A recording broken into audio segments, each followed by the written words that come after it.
kita akan masuk ke agenda yang pertama. Nah, sebelumnya, saya boleh mengucapkan terima kasih kepada rekan-rekan, eee, Growing Together yang sudah setia di sepanjang tahun ini ya, karena Growing Together ini sudah masuk kalau misalnya dibilang episode itu, ini episode ke-10. Karena sejak dari Februari, Growing in Love itu, ini adalah yang Growing Together yang, bulan November, Desember ini adalah yang ke-10. Berarti memang sudah banyak sekali, rekan-rekan yang, tergabung di dalam Growing Together. Kami mengucapkan terima kasih dan yang juga bergabung di bulan kemarin, yang Oktober dan juga bulan November, Desember. Oke, kita akan masuk ke, eee, evaluasi dari, pelaksanaan. Untuk bulan Oktober kemarin, jadi totalnya itu ada saya serta dulu ya, jadi ada 56 peserta yang, masuk dan juga join di, Growing Together pada bulan Oktober. Saya ucapkan terima kasih untuk rekan-rekan semuanya yang boleh berpartisipasi. Tentunya 56 peserta ini plus juga ditambah juga dengan, staf Sabda itu yang juga bergabung di dalam, Growing Together bulan Oktober kemarin.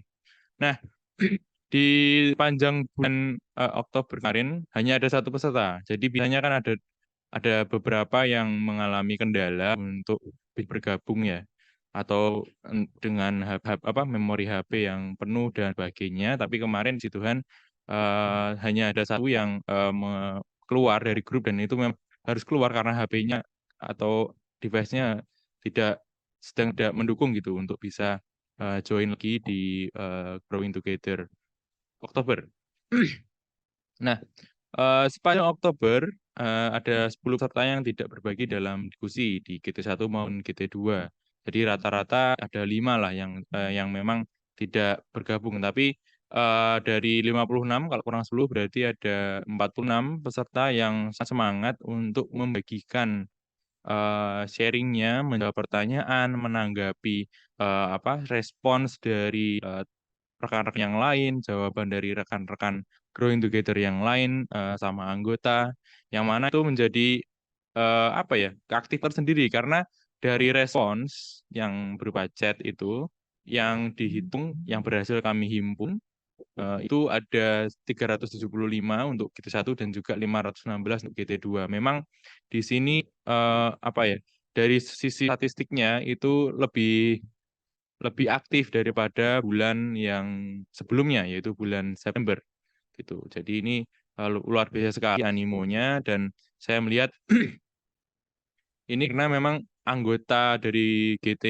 Oktober ini memang aktif sekali gitu ya, dan apa, aktif juga menggunakan alat-alat digital yang lain dan juga, gemar bermedia sosial tentunya dengan cara yang positif gitu.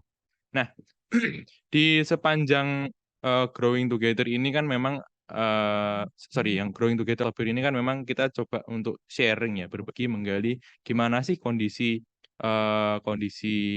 digital kita atau apa yang sudah dialami sepanjang sepanjang, Oktober ini. Tentunya, banyak yang sharing aktivitas digital mereka. Beberapa ada yang, bagi, chatting, nonton, lalu juga bermedia sosial, menggunakan media digital untuk bekerja, berkirim kabar, mungkin juga ada yang masih sekolah baik untuk sekolah ataupun untuk mengajar dan lain sebagainya.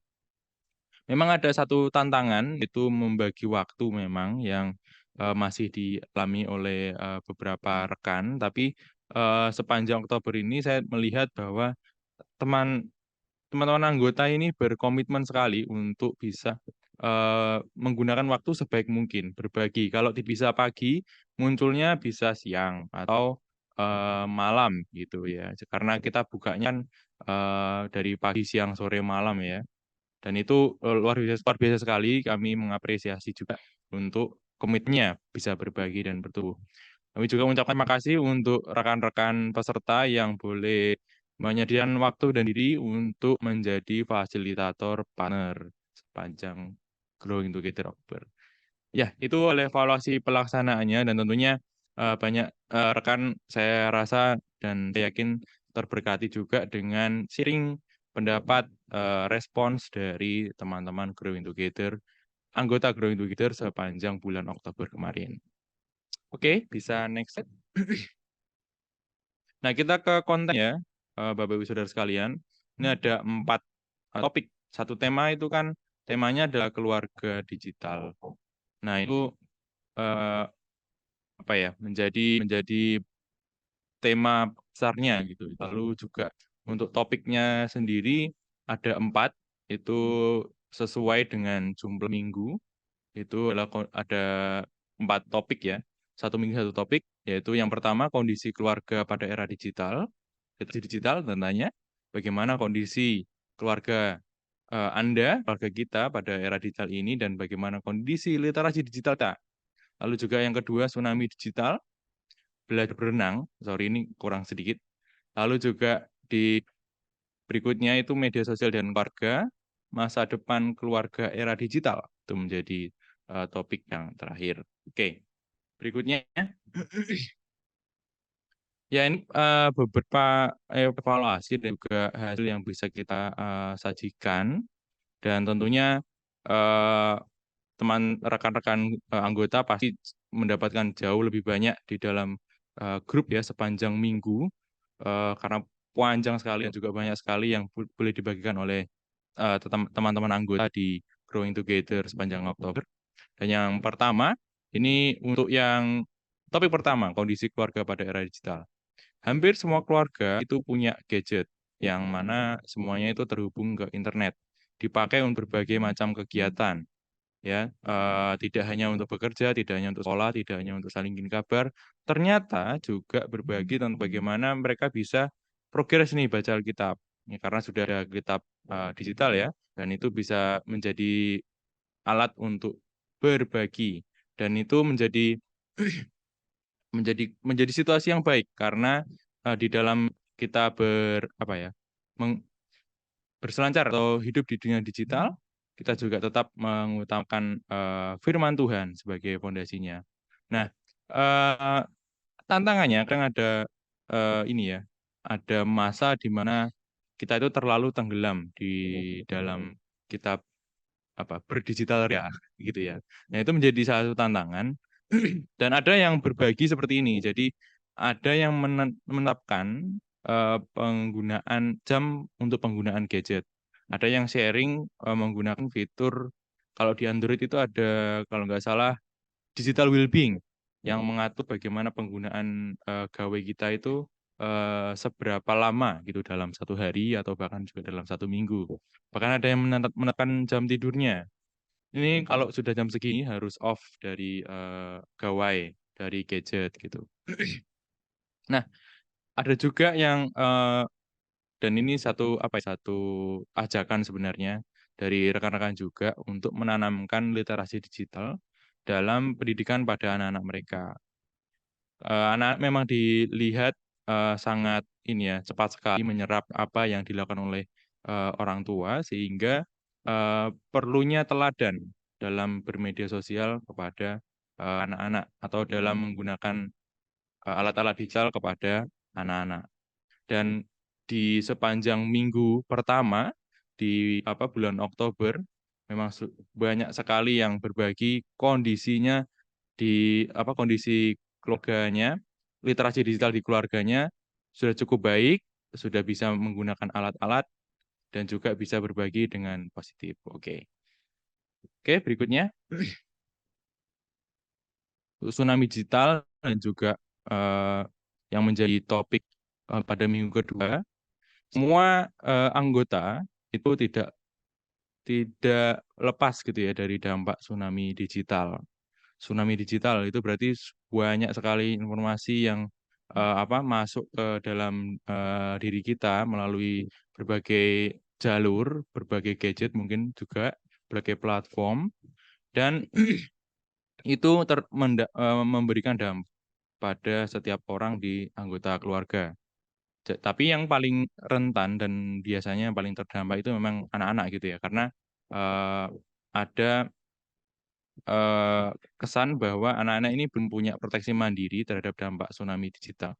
Sehingga perlunya peran orang tua di sini untuk memberikan pengawasan dan juga pendidikan yang tepat supaya mereka anak-anak ini bisa, eee, aksesnya itu konten-konten yang baik dan juga cara penggunaan, tata digitalnya itu dengan yang baik.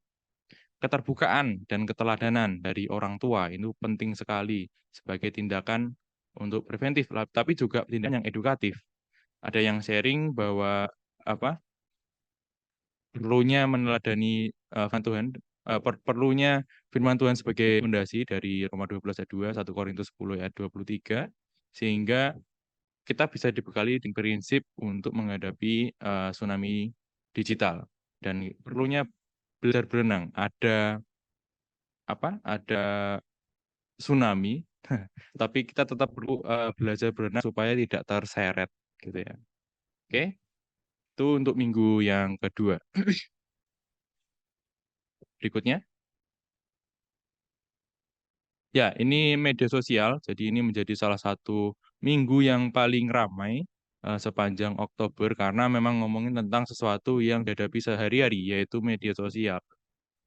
Mayoritas menggunakan, media sosial memang dari, eee, sharing para anggota di Growing Together Oktober. Baik baik menggunakan WhatsApp, karena tentunya pasti menggunakan WhatsApp ya, karena Growing Together dilaksanakan di WhatsApp, lalu juga ada yang menggunakan Telegram, Instagram, Facebook, dan lain sebagainya. Sejauh ini memang tidak ada yang mengalami kendala dalam menggunakan media sosial. Justru malah dengan adanya media sosial ini memfasilitasi hubungan dengan keluarga, khususnya yang jauh, agar bisa makin erat, gitu ya. Jadi memang banyak anggota yang, keluarganya itu, entah itu anaknya atau, eee, saudaranya itu tidak tinggal bersama ya, tidak tinggal satu rumah atau satu wilayah gitu. Jadi, adanya media sosial ini bisa malah nolong untuk membangun hubungan yang lebih erat, karena bisa terkoneksi setiap waktu.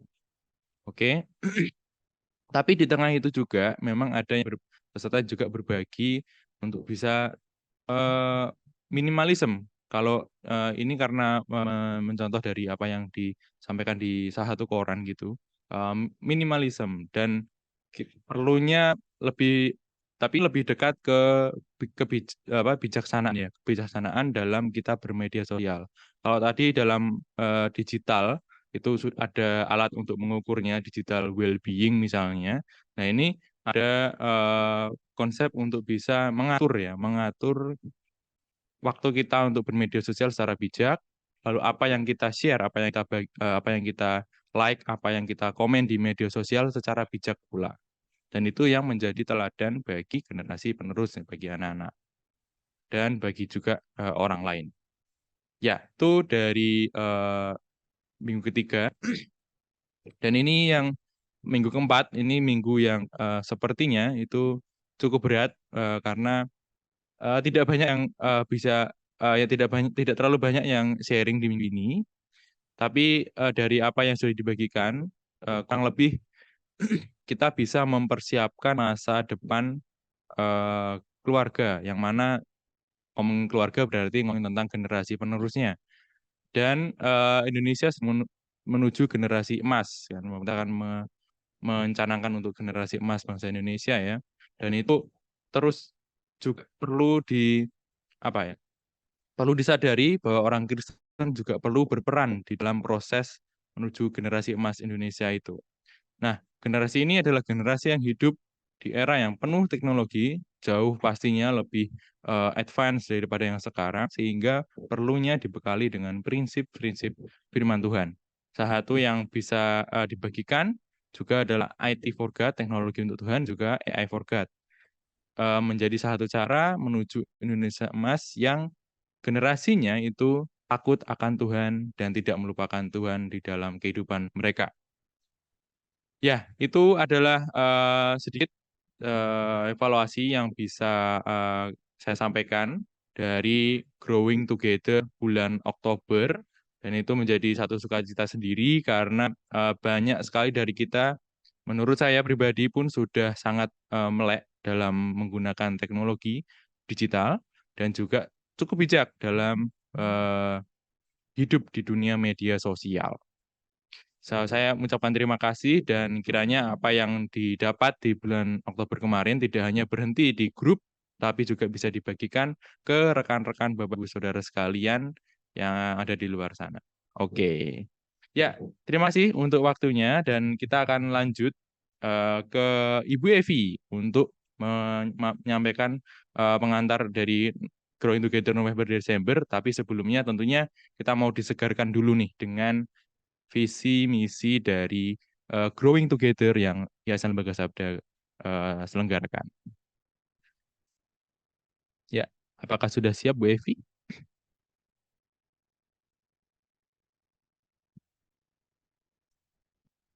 Halo?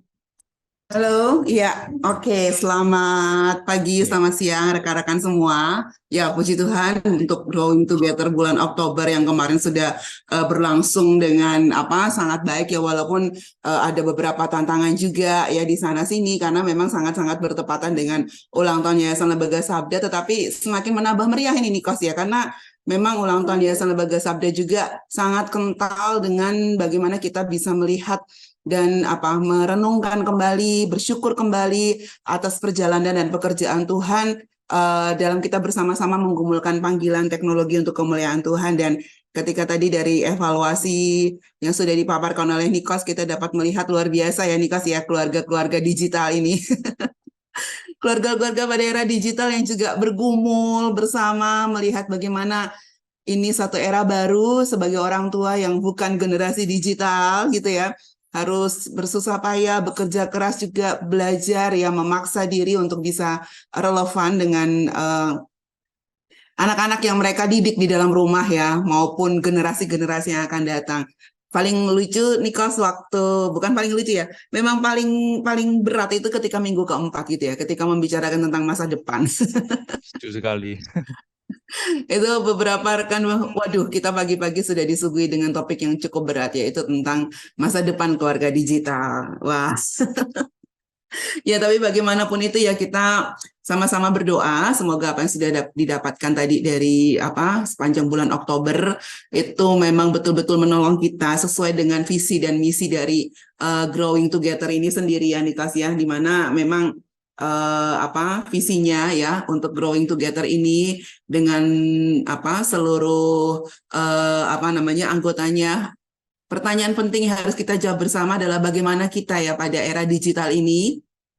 Ya, visinya tadi kenapa? Nah, bagaimana kita pada era digital ini sebagai orang Kristen ya harusnya bisa hidup, bisa tetap relevan dengan teknologi, tetapi juga kita juga bisa terus berjalan sesuai dengan standar yang standar kita, yaitu kembali kepada firman Tuhan gitu ya, dengan segala dinamikanya. Dan Growing Together bulan Oktober tadi sangat membuktikan kita semua saling mendukung ya, saling menajamkan lebih lagi sesuai lagi dengan misi dari ini ya, visi dari dari kelompok Growing Together, yaitu kita bersama-sama membangun komunitas belajar yang sehati untuk hidup bertumbuh dalam Kristus apapun eranya ya. Tujuannya adalah kita bisa bersama-sama saling mendukung, saling menolong ya, dan juga untuk misinya sendiri ya dari kelompok Growing Together ini, semakin hari kita dapat semakin melihat bahwa diskusi-diskusi, topik-topik yang disampaikan itu sangat relevan dengan kehidupan Kristen yang ya kita bawa lagi harus kembali kepada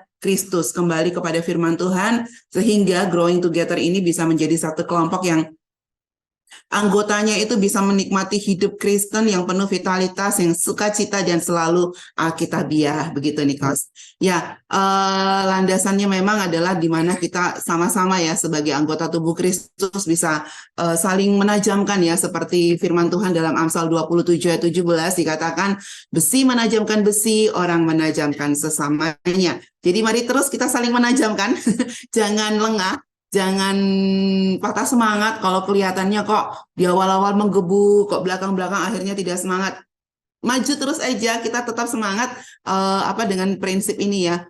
Semangat untuk membagikan apa yang sudah Tuhan berikan dari setiap pengalaman kita, karena setiap yang kita sampaikan dalam Growing Together itu bukan sekadar teori, Bapak Ibu Saudara sekalian. Mungkin yang ada yang baru pertama kali bergabung ya, semua yang disampaikan, di-sharekan oleh anggota di Growing Together yang memberikan nilainya itu adalah pengalaman, sharing pengalaman. Itu yang sangat penting, itu yang sangat indah, dan itu yang sangat menolong kita untuk bertumbuh bersama. Begitu, Bapak Ibu Saudara sekalian. Dan bulan November ini kita akan kembali melaju dengan topik yang akan sangat-sangat menolong kita untuk mempersiapkan diri menyambut Natal. Oleh karena itu kami mengambil satu topik ya yang relevan dan pasti akan menolong kita semua, yaitu Advent mempersiapkan Natal yang akan kita selenggarakan mulai tanggal 6 November sampai dengan tanggal 2 Desember 2023. Ya, ketika kami mempersiapkan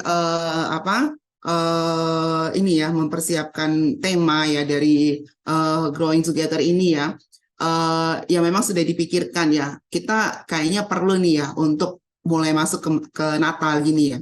Dan ketika sedang mempersiapkan perangkat-perangkatnya, sering banget didengar udah mulai masuk bulan akhir Oktober, mau masuk bulan November, teman-teman suka bilang, wah sekarang gereja sudah mulai persiapan Natal gitu ya. Pasti di sini juga Bapak Ibu Saudara sekalian yang aktif di gereja juga mau ataupun di sekolah gitu ya, pasti juga ini ya, wah ini udah mulai persiapan Natal, udah mulai sibuk-sibuk, udah mulai bentuk panitia sana panitia sini gitu ya, sudah mulai ditanyain kamu mau nggak jadi ketua panitia, kamu mungkin kalau gereja, ada yang gereja malah sudah dari bulan Juni ya, tapi ada juga gereja yang baru mulai, wah hektiknya tuh bulan Oktober gitu ya, sudah mulai pada ini ya, bertanya-tanya tentang persiapan Natal. Tapi sebenarnya apa sih artinya gitu ya? Apa sih artinya persiapan Natal itu Bapak Ibu Saudara sekalian?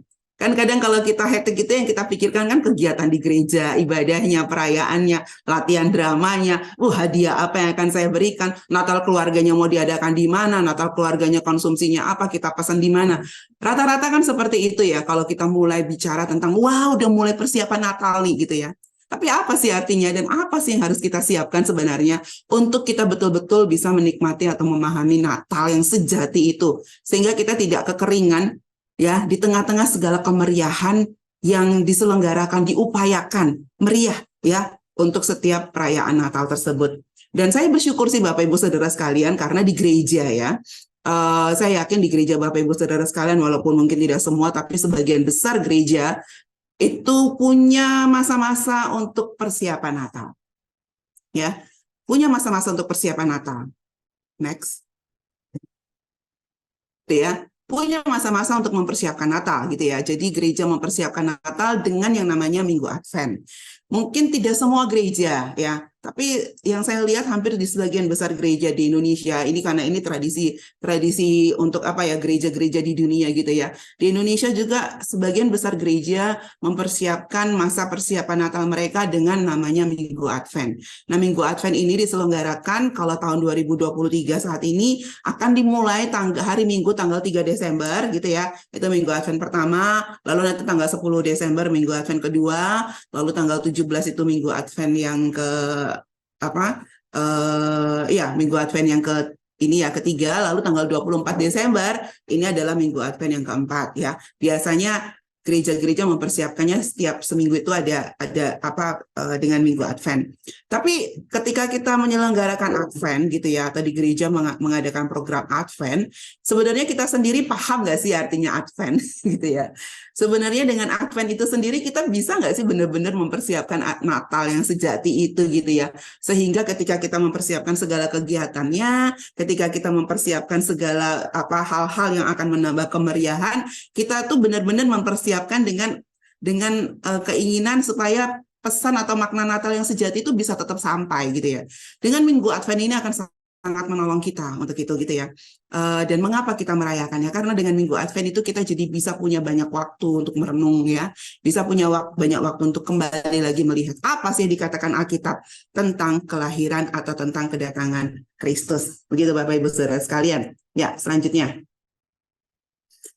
Nah, pertanyaannya, mungkin ya kita mau lihat sama-sama tentang seri Advent. Apa sih sebenarnya Advent itu? Kita mau putar satu video pendek banget ini ya, yang kami ambil dari Bible Project. Mungkin teman saya Nehemia bisa menolong untuk memutarkan. Sehingga kita bisa tahu apa sih sebenarnya arti Advent dan mengapa gereja merayakannya selama 4 minggu Advent.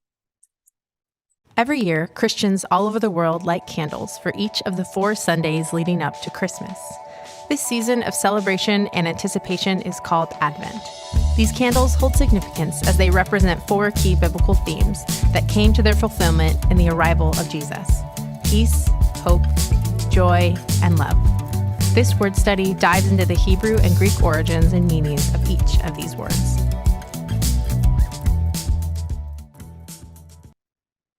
Oke, ya, itu ya Bapak Ibu Saudara sekalian ya, pendek banget. Itu untuk menceritakan tentang apa sih sebenarnya itu Advent ya. Tadi bahasa Inggris ya, tapi saya akan sedikit menjelaskan lagi ya. Jadi selama 4 minggu ya, selama 4 minggu Advent ya Bapak Ibu Saudara sekalian, kita menyelenggarakan dengan bersama-sama dengan gereja di dunia menyelenggarakan tradisi untuk kita mempersiapkan Natal ya, mempersiapkan Natal dengan seri Advent ini. Dan biasanya dalam waktu 4 minggu itu kita akan punya tema yang berbeda-beda ya. Jadi setiap minggu itu ada temanya. Nah, tetapi sebenarnya apa sih Advent itu? Mengapa kita menyelenggarakan Advent? Kata Advent itu sendiri artinya kedatangan Bapak Ibu Saudara sekalian ya, kedatangan. Dan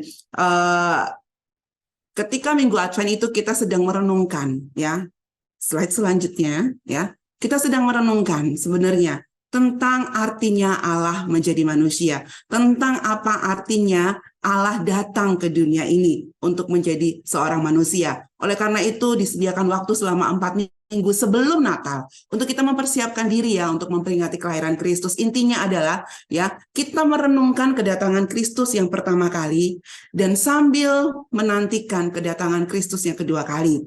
Gitu. Karena kan kedatangan Kristus bukan hanya pada Natal saja Bapak Ibu Saudara sekalian. Saat ini kita pun sedang menantikan kedatangan Kristus yang kedua kali. Sehingga ketika kita merayakan Natal selama mempersiapkan perayaan Natal selama 4 minggu itu bukan hanya merayakan yang sudah terjadi, tetapi dengan penuh sesuai dengan penuh sukacita, penuh pengharapan, penuh kasih kepada Tuhan gitu ya. Kita bisa menanti-nantikan kedatangan Kristus yang kedua kali. Dan hal ini sebenarnya Bapak Ibu Saudara sekalian juga sudah tercatat ya di dalam, bahkan sejak Perjanjian Lama gitu ya. Sudah banyak nubuatan yang sudah disampaikan tentang kedatangan Kristus. Banyak nubuatan yang sudah tergenapi sebenarnya dalam kelahiran Kristus ya, lebih dari 2000 tahun yang lalu. Sehingga saat ini pun kita masih punya pengharapan, kita masih juga menanti-nantikan kedatangan Kristus yang kedua. Dan ya dengan Advent ini ya kita diharapkan masih mempunyai momen-momen itu ya untuk menantikan kedatangan Kristus yang kedua kali gitu. Untuk kita bisa menikmati, mendapatkan penggenapan firman ya. Dan kita masuk dalam masa-masa untuk penggenapan firman kedatangan Kristus yang kedua kali seperti yang sudah tertulis di dalam firman-Nya. Dan ya, kedatangan Raja Kekal Allah ini dalam seluruh Alkitab Tuhan sudah menjanjikan kedatangannya. Dalam slide selanjutnya kita bisa lihat ya. Kedatangan Kristus ini adalah satu peristiwa yang terpenting dalam sejarah manusia. Dia pencipta kita, pencipta alam semesta ini. Dia turun menjadi manusia ya. Turun menjadi manusia, menjadi sama seperti kita, untuk kita bisa punya hubungan lagi dengan Allah gitu ya. Dan bersyukur dia tidak meninggalkan kita, Roh Kudusnya menyertai kita, umat anak-anak Allah, dan sehingga ya pada saatnya nanti ketika Kristus datang kedua kali ya, kita akan menikmati hidup yang kekal bersama dengan Kristus. Puji Tuhan. Jadi sungguh indah sebenarnya ya ketika masa Advent tiba, itu adalah masa-masa di mana kita bisa menikmati ya, bersyukur atas kedatangan Kristus, bersyukur atas ketaatannya kepada Allah, kepada Bapaknya, mau turun sebagai manusia sehingga nanti dia melakukan apa yang Tuhan mau, taat sampai mati, dia naik ke surga dan akhirnya dia kembali lagi untuk bersama-sama menggenapi perintah Bapaknya kembali ya, menjadi Raja yang kekal dalam kehidupan umat percaya. Dan selama 4 minggu pada bulan November nanti ya, walaupun nanti gereja baru merayakan Advent tanggal 3 Desember ya, tapi kita udah start dulu nih ya, mempersiapkan diri untuk mengikuti Advent gitu ya. Kita start dulu dengan sama-sama diskusi. Kita start dulu dengan sama-sama mempersiapkan hati kita untuk bulan Desember memasuki masa-masa Advent pula.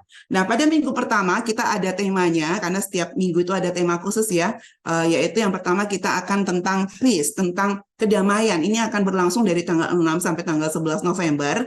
Ini ya, ini adalah kata yang sangat penting ya. Kenapa sih Allah turun menjadi manusia gitu ya? Kenapa sih Allah harus menyatakan dirinya dalam rupa manusia, lahir sebagai seorang bayi ya, yang tak berdaya sampai nanti akhirnya dia mati di kayu salib gitu dan bangkit kembali pada hari yang ketiga gitu ya. Karena pada dasarnya murka Allah berlaku atas manusia. Dan hanya kedatangan Kristus yang bisa menolong kita punya kedamaian ya, bersama dengan Kristus punya kedamaian dari murka Allah tersebut gitu ya. Jadi kita akan belajar sama-sama ya arti penting dari arti kedamaian. Lalu pada minggu yang kedua ya selanjutnya yaitu tentang pengharapan gitu ya, tanggal 13 sampai tanggal 18 November gitu ya. Untuk pengharapan di sini selalu mengingatkan kita ya bahwa kedatangan Kristus itu selalu berbicara tentang pengharapan. Saat ini kita sedang punya pengharapan dan hidup dalam pengharapan akan kedatangan Kristus yang kedua kali. Gitu. Kedatangan Kristus untuk menyatakan dirinya sebagai Raja yang kekal dalam kehidupan atau Raja yang kekal dalam semesta alam, dan inilah terus mendasari kita bisa tetap hidup beriman di dalam Dia sampai hari ini, pengharapan di dalam Dia. Lalu pada minggu yang ketiga kita akan sama-sama belajar Bapak Ibu Saudara sekalian tentang sukacita. Hara, joy gitu ya. Sukacita di sini adalah pastinya sukacita seperti apa sih yang kita harus miliki ketika kita sedang menanti-nantikan kedatangan Kristus. Ketika Kristus datang ya, ada sukacita penuh yang luar biasa. Sukacita sehingga malaikat turun gitu ya untuk menyanyikan ya. Ada damai, ada sukacita besar bagi dunia, hari ini telah lahir bagimu Yesus Kristus gitu ya di kota Daud. Dan sukacita seperti inilah ya harus terus mengiringi kehidupan kita dalam menantikan kedatangan Kristus. Sukacita itu sudah menjadi milik kita gitu. Harusnya dalam kondisi apapun kehidupan kita, sukacita itu tidak akan pernah hilang sampai nanti kedatangan Kristus lagi yang kedua kali. Kita bisa menikmati ya sukacita bertemu dengan Kristus muka dengan muka. Lalu pada minggu yang keempat, Bapak Ibu Saudara sekalian, kita akan sama-sama berbicara tentang kasih gitu ya, tentang love gitu. Bagaimana sih bicara tentang kedatangan Kristus gitu ya, ini berbicara tentang kasih. Kasih Allah yang begitu luar biasa Bapak Ibu Saudara sekalian. Kasih Allah yang kita itu nggak pernah bisa ungkapkan kata-kata seindah apapun gitu, nggak pernah bisa mewakili indahnya kasih Tuhan melalui kedatangan Kristus. Bahkan ya janjinya akan kedatangannya yang kedua kali. Dan inilah yang akan menolong kita untuk melihat bagaimana kita bisa menerapkan bagaimana kasih Kristus yang ada di dalam diri kita. Ya, dalam menantikan kedatangan Kristus bisa juga tercermin dari kehidupan kita sambil menanti-nantikan di dunia yang semakin lama semakin kehilangan kasih ini Bapak Ibu Saudara sekalian. Bagaimana dalam menantikan kedatangan Kristus kita bisa tetap punya kasih ini karena Tuhan sudah memberikannya kepada kita. Ya, kayak ini akan sangat menarik sekali Bapak Ibu Saudara sekalian diskusi kita ya, karena mungkin sangat jarang ya kita mendiskusikan tentang kenapa sih kita merayakan Advent. Paling kita cuma ikut acara di gereja atau khotbah ya. Tetapi ketika kita berdiskusi lebih dalam, lebih intens tentang Advent ini dengan saudara seiman, saya yakin ya dari pengalaman hidup, pengalaman bersama Kristus, berjalan dalam menghidupi ya 4 tema ini tadi ya, damai, sukacita, pengharapan dan juga kasih ya, akan ada lebih banyak lagi berkat yang bisa kita dapatkan untuk menyambut Natal. Dan dalam melakukan diskusi Growing Together bulan November sampai Desember ini, awal Desember ini, kita juga akan diberikan referensi-referensi yang kita ambil dari Bible Project dan referensi lain. Referensinya bisa berupa video, lalu juga ada catatan studi yang akan semakin menolong kita melihat artinya ya, studi kata gitu ya untuk kata damai atau kata sukacita dan sebagainya. Lalu juga ada infografis yang akan melihat kita secara utuh ya tentang arti kata damai itu, tentang arti pentingnya, dan kita akan sama-sama punya landasan ya firman Tuhan juga dari setiap diskusi kita. Baik Bapak Ibu Saudara sekalian ya, selamat mempersiapkan Advent, selamat mempersiapkan Natal yang sejati ya. Bersama-sama kita akan diskusi 1 bulan dengan penuh sukacita, penuh pengharapan gitu ya, penuh damai yang dari Allah dan juga penuh kasih ya di kelompok Growing Together ini. Ya, demikian Bapak Ibu Saudara sekalian, saya serahkan kembali kepada Niko. Semangat. Halo, ya. Terima kasih Bu Evi untuk pemaparannya luar biasa sekali ya Bapak Ibu Saudara sekalian. Gimana nih, makin semangat untuk mempersiapkan Natal bersama dengan Growing Together. Terima kasih. Nah, kita akan masuk ke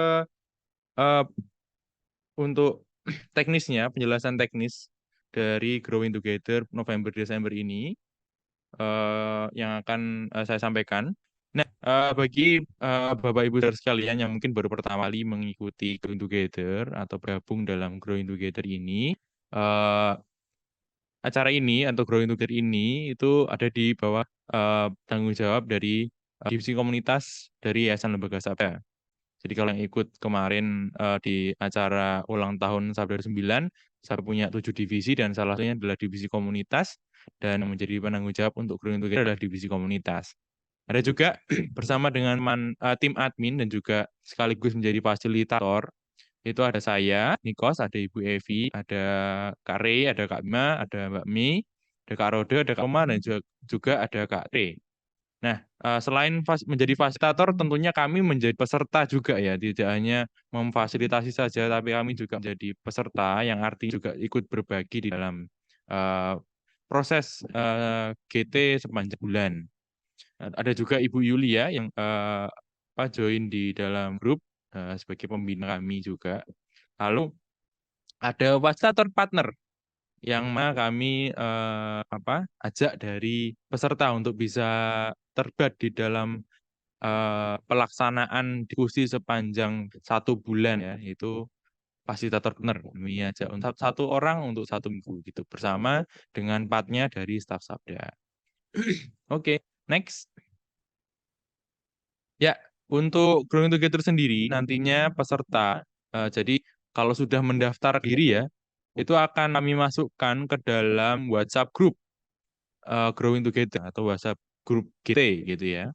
Nah ini tertutup dan sifatnya keluargaan, jadi tidak ada sertifikat.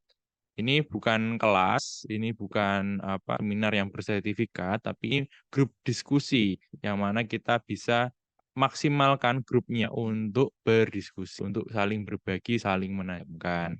Nah, setiap akhir topik nanti akan ada rangkumannya dari rekan yang bertugas untuk rangkum. Lalu juga data peserta, ini maksudnya nama ya, nama dan juga panggilannya akan dikirim oleh admin di grup di awal bulan. Ini supaya menghindari salah panggil gitu. Ternyata Pak kok dipanggil Bu misalnya. Nah, itu meminimalisir. Pasti tetap ada yang kalau nggak simpan nomor dan ada nomor yang tidak terstatement nama, itu juga pasti ada kemungkinan, tetap ada kemungkinan untuk salah panggil juga. Tapi dengan adanya ini dikirim nama-nama peserta sekaligus panggilannya, supaya meminimalisir hal tersebut terjadi. Oke, berikutnya. Ya, grup diskusi itu akan dibagi dalam 2 kelompok. Jadi ada Going Together 1 dan 2 untuk November dan juga Desember. Ini harusnya November Desember ya. Nah, ini masih terbuka untuk peserta yang belum mendaftar untuk bisa mendaftarkan diri. Sampai saat ini saya melihat ada 34 plus 8. Berarti ada 42 nih yang bergabung. Target kita 50. Kayak kemarin ada 56, itu juga baik untuk bisa bergabung di dalam Growing Together. Jadi Bapak Ibu sekalian, kalau misalnya pengen ngajak rekan-rekan yang lain, bisa banget untuk bisa sharing brosur dari Growing Together dan juga link pendaftaran nanti akan dibantu oleh kami untuk mengirimkan link pendaftarannya. Oke, berikutnya. Ya, peserta di dalam grup itu akan berdiskusi dengan cara memberikan jawaban dari pertanyaan yang dikirimkan oleh fasilitator ataupun fasilitator partner. Tapi selain menjawab pertanyaan, juga boleh nih sambil bertanya juga untuk follow up questions gitu, untuk memperdalam menggali lagi topik yang sedang kita bahas selama 1 minggu. Lalu juga menanggapi dari respons peserta yang lain. Nah, kalau misalnya punya referensi yang cocok nih untuk topik diskusi yang sedang kita bahas dalam minggu itu juga boleh dikirimkan. Nah, diskusi ini akan berlangsung selama 4 minggu ya. Jadi dari 6 besok di Senin 6 November itu sampai awal Desember tanggal 2 itu hari Sabtu kalau nggak salah. Nah, setiap awal minggu memang akan ada pertanyaan yang akan dibahas dan juga untuk topiknya sekaligus dikirimkan oleh fasilitator ataupun fasilitator. Benar. Oke. Nah, peserta harus berkomitmen untuk bisa saling mendukung, menghidupkan dinamika diskusi di dalam kelompok. Senang sekali bulan lalu ada banyak yang sharing dan itu semua sangat memberkati. Saya yakin banyak yang mendapatkan guide, tapi juga kami juga mendorong untuk tidak hanya berhenti di grup ya, tapi juga boleh sharingkan ke rekan-rekan lain yang mungkin tidak bergabung di dalam grup GT. Lalu juga peserta kami wajibkan untuk bisa berdiskusi 2 minggu kali seminggu. Nah ini kan sangat mudah sekali sebenarnya bisa memenuhi ini dan waktunya itu bebas, bisa memilih pagi. Kalau misalnya mau siang waktu istirahat kerja boleh, sore setelah pulang kerja juga boleh, atau malam tuh mau istirahat juga waktu mungkin agak lenggang gitu bisa. Jadi hanya 2 kali seminggu. Beberapa waktu lalu juga ada yang kebetulan itu dari kalau tidak salah dari Indonesia Timur, kalau tidak salah dari NTT kalau tidak salah. Nah itu juga punya kendala soal sinyal dan hanya bisa eh, mendapatkan sinyal kalau berangkat ke satu tempat yang lebih ke kota gitu. Nah itu kebetulan 2 kali seminggu ke kota. Nah itu kok bisa pas sekali, tapi kami juga dorong untuk bisa ikut dan ternyata puji Tuhan bisa ikut. Nah, itu untuk komitmen peserta. Lalu fasilitator yang bertugas akan mengirimkan pertanyaan diskusi dan juga referensi bahan untuk dibaca dan dipelajari bersama-sama. Referensi dan pertanyaan akan dikirimkan pada minggu malam biasanya ya, untuk awal minggu. Tapi untuk pertanyaan-pertanyaan berikutnya akan dikirim pada hari-hari berikutnya. Nah, untuk untuk November Desember ini referensi juga akan dikirimkan pada hari Senin, yaitu untuk videonya tadi sudah di-spill oleh Bu Evi, lalu juga ada PDF catatan studi itu juga akan dikirimkan itu pada hari Rabu, lalu di hari Jumat akan ada infografisnya. Nah, kalau misalnya kita punya referensi yang cocok juga untuk bisa dikirimkan, dan misalnya bingung nih, ini pas enggak ya? Nah, itu bisa diskusi dulu dengan fasilitator yang bertugas pada minggu tersebut. Oke, bisa next slide. Ya, untuk peserta yang kurang aktif, dari teman-teman admin maupun juga fasilitator akan memberikan reminder. Biasanya sih tag atau kalau perlu ya PM. Biasanya kami juga melakukan PM untuk beberapa peserta yang mengalami kendala, entah itu dari device, jaringan, atau situasi kondisi ya, misalnya lagi bepergian sehingga tidak ada waktu untuk bisa cek WhatsApp group, itu biasanya akan berkomunikasi secara langsung dengan kami, dengan fasilitator maupun dengan admin. Lalu kami juga memohon agar peserta untuk bisa berdiskusi dengan baik dan tidak out of topic ya, agar tidak mengganggu kenyamanan diskusi dari peserta yang lainnya. Nah, ini out of topic itu biasa kalau misalnya lagi bahas damai, mungkin untuk topik-topik yang lain bisa dibahas di minggu setelahnya gitu ya. Meskipun tetap berkaitan, tapi cuma jangan sampai out of topic. Nah, hari Sabtu grup itu tetap dibuka dan peserta dapat tetap berdiskusi pada hari Sabtu. Tapi hari Minggu kami tutup untuk satu arah WhatsApp grupnya agar kita semua juga bisa fokus untuk beribadah pada hari Minggu. Oke, nah setelah diskusi berakhir, WhatsApp group akan ditutup untuk mengikuti tema berikutnya. Peserta harus mendaftar ulang. Jadi yang tidak mendaftar ulang itu kami kontak lagi, sudah sempat daftar lagi atau belum mengisi pendaftaran. Karena kalau tidak ada konfirmasi, ya kami tidak bisa memasukkan di dalam WhatsApp group gitu ya. Karena memang untuk kerapihan administrasi kami mohon dengan sangat untuk bisa mendaftar ulang. Oke.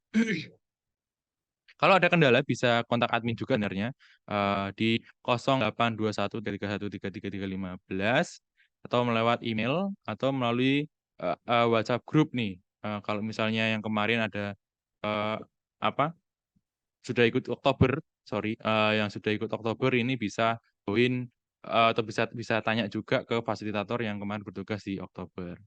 Nah, untuk arsipnya itu dari seluruh Going Together itu bisa dicek juga di situs murid21.org /komunitas ya. Di sini sudah ada terekam seluruh arsip dari Growing Together sejak bulan Februari sampai yang terbaru berarti yang kemarin.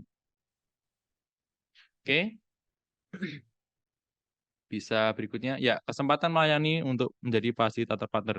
Oke, sebelum lanjut, jadi untuk Growing Together ini saya kira bisa dipahami ya. Jadi di dalam 1 bulan akan ada 1 tema besar, Advent, mempersiapkan Natal, lalu dibagi menjadi 4 minggu, yang mana 1 minggu akan mengupas 1 topik ya. Tadi sudah disebutkan oleh dan disampaikan oleh Ibu Evi. Ada shalom, ada pengharapan, ada sukacita, dan ada juga kasih. Ya, ini adalah jadwal untuk fasilitator di November ya. Tentunya pasti masih ada beberapa masukan karena kami sih membuka 6 slot untuk bisa ikut melayani sebagai fasilitator partner di GT November Desember. Nah, ini ada jadwalnya, juga ada sudah ada tanggal-tanggalnya untuk bisa di-keep dulu tanggal-tanggalnya. Oh, ternyata saya bisanya di sini, saya bisa di sini. Nah, tugasnya seperti tadi ya, Bapak Ibu sekalian. Nanti akan ada partnya karena tidak sendirian, namanya juga fasilitator partner. Lalu akan bertugas untuk mengirimkan pertanyaan, lalu juga ada bahan referensi yang akan dikirimkan, lalu juga mendorong peserta untuk bisa aktif dalam diskusi. Oke, sudah banyak dari rekan-rekan Growing Together nih yang menyediakan diri untuk menjadi fasilitator partner di bulan-bulan sebelumnya. Jadi ini sudah sangat menolong sekali dalam menghidupkan dinamika di dalam grup diskusi. Oke, silakan nanti bisa kontak ke admin juga. Ini kayaknya saya tertarik ini menjadi fasilitator partner. Ya, bisa untuk kontak admin. Oke. So, itu yang bisa kami sampaikan dan selamat bertumbuh bersama, selamat mempersiapkan Natal bersama dengan kelompok Growing Together.